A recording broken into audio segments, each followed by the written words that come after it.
안녕하세요. 보훈알림이입니다. 이번 영상은 국가보훈부, 우정사업본부, 업무 협약 내용에 대해서 알아보도록 하겠습니다. 국가유공자 필요 복지 서비스 전국 우체국 집배원과 함께 챙긴다. 2023년 10월 16일 월요일에 보도된 자료입니다. 한번 자세히 알아보도록 하겠습니다. 보훈부, 우정사업본부 17일 화요일 인류보훈, 복지우편 서비스 도입, 업무협약 체결, 집배원, 국가유공자, 개개인의 필요서비스 파악 후 보훈부 회신, 보훈관서, 공공서비스 및 민간 기부자원 신속 연계, 올해 부산 일부 지역 중구, 사구 대상 시범 운영 후 내년부터 확대 계획이라는 보도 자료를 배포했습니다. 우체국 집배원이 국가유공자 자택을 직접 방문해 필요한 복지 서비스를 파악하면 국가보훈부가 이에 신속히 대응하는 인류보훈 복지우편 서비스가 도입된다고 합니다. 국가보훈부는 우정사업본부와 함께 국가를 위해 헌신한 국가유공자에게 거주지 맞춤형 돌봄과 예우를 위해 오는 17일 화요일 오후 2시 세종국가보훈부 청사에서 이렇게 참석한 가운데 인류보훈 복지우편 서비스 도입을 위한 업무 협약을 체결한다고 합니다. 그동안 보훈부가 3년마다 약 1만 가구 를 표본으로 수행하는 국가보훈 대상자 생활실태 조사는 전국 보훈 대상자의 평균적 실태를 파악하는 조사여서 개개인의 실제 욕구를 파악하는 데 한계가 있었다고 합니다. 하지만 이번 협약을 통해 처음 도입되는 인류보훈 복지우편 서비스가 시행되면 고령 또는 몸이 불편한 국가유공자가 실제로 필요한 복지 서비스를 신속하게 제공하는 것이 가능해질 것으로 기대된다고 합니다. 이는 국가보훈부에서 국가유공자에게 복지 서비스 욕구 조사서를 발송하면 전국 우체국 집배원이 국가유공자 주택을 방문, 국가유공자 개개인에게 필요한 서비스를 파악한 뒤 조사서를 보훈부로 회신하는 방식으로 이루어진다고 합니다. 국가보훈부에서 대상자 선정 우편물을 제작을 합니다.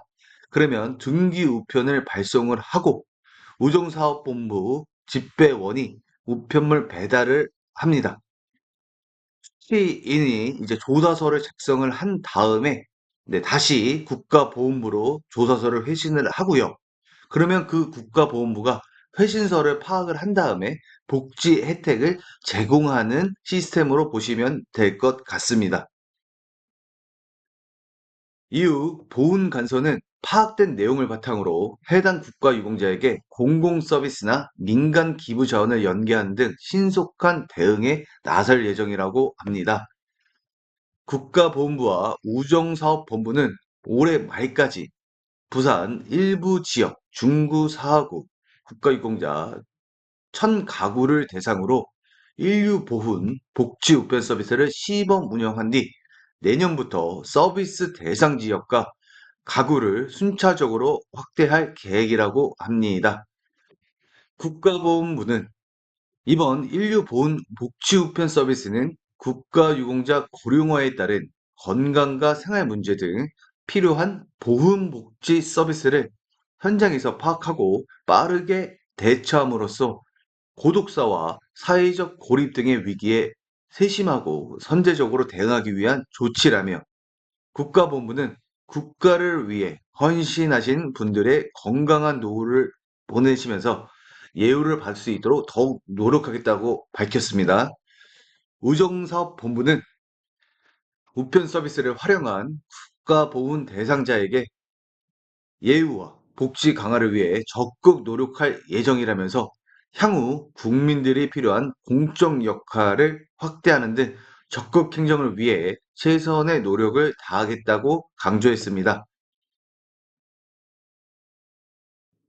협약 개요 및 시간 계획 한번 보도록 하겠습니다. 추진 배경, 보훈 대상자의 실태, 복지 욕구 등을 수시 확인하고 외부 자원 연계를 활용하기 위하여 전국 우체국 네트워크를 활용, 특히 사각지대에 있는 보훈 대상자를 선제적으로 발굴하여 제2의 부산 참전용사 반찬 절도 사건을 예방, 사회보장급여 수급할 자격이 있으나 정보 부족, 개인 사정으로 수급하지 않아 사회적으로 고립된 자를 확인하기 위함이라고 나와 있습니다. 집배원이 보훈 대상자의 인적사항, 복지 욕구를 파악하고 관할 보훈 관서로 회신하는 서비스라고 합니다. 단 집배원이 이외 배달 시도 후 대면하지 못한 경우 수취함의 투하 본인이 직접 작성해서 제출해야 된다고 합니다. 네, 포스터도 한번 보시면 좋을 것 같습니다. 제 개인적인 생각은 국가보훈부가 이렇게 우정사업본부와 협약을 통해서 이렇게 자원을 확대하는 것은 너무 좋습니다. 그리고 좋은 사업이라고 생각합니다. 그렇지만 집배원이 보훈 대상자의 인적사항, 복지 욕구를 파악하고 관할 지방 보훈 간서로 회신해야 됩니다. 그러면 집배원이 전문성을 좀 갖추고 있어야 될 것 같고요. 그리고 이 일을 추가적으로 수행하기 때문에 집배원의 처우 개선도 있어야 되지 않을까 생각을 합니다.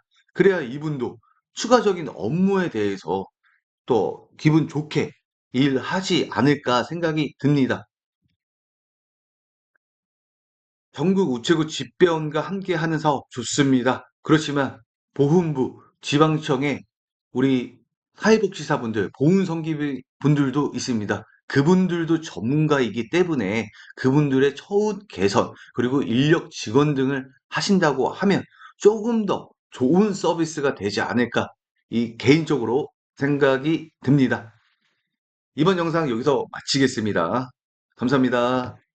요거는 그동안 계속 나왔던 거예요. 국가보훈부 사회복지사 처우 개선 문제인데 지금 기본급이요. 좀 잘 보이시나요, 장관님? 예, 제가 보고 있습니다. 197만 원이더라고요. 근데 저는 요번에 참 놀란 게 이 국가보훈부의 사회복지사 같은 경우는 그 이전에 사회복지시설에서 경력이라든가 이런 게 인정을 못 받고 있더라고요. 그러니까 입사 이후에 호봉을 인정받지 못하는 거예요. 그러다 보니까 1년차 사회복지사하고 15년차 이상의 사회복지사가 동일한 기본급을 받고 있더라고요. 알고 계셨나요? 죄송합니다. 제가 이 부분 잘 이것도 몰랐어요. 좀 말이 안 맞는 거예요. 그러니까 1년차 사회복지사하고 15년차 사회복지사 기본급이 같아요. 혹시 뭐 뒤에 국장님들 중에 제가 저 내용이 틀리면 얘기를 해주시기 바라겠습니다. 그러니까 이게 말이 안 되는 거예요. 그래서 일반적인 사회복지사 10년차 됐으면 기본급이 286만 원 정도 되는 겁니다. 286만 원. 예. 그런데 제가 얘기한 것처럼 10년차 돼갔던 15년차가 됐던 기본급이 197만 원인 거예요. 그러니까 일반적인 사회복지사하고 비교했을 때 한 85만 원 정도 이게 차이가 나는 겁니다.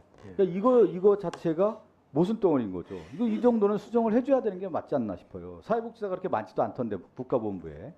그럼 사회복지 찾아가는 서비스를 하기 위해서 일하시는 분들에게 동등한 대우를 해주는 게 맞는 거 아니냐라는 부분. 그러니까 이거 어떻게 보면 복지 사각지대에 있는 거예요 지금. 국가보훈부가 보훈 서비스를 하는데 정작 일하는 사람들에게 처우를 개선하지 못. 한번 세밀하게 살펴서 예, 종합국감 때 보고를 좀 상세히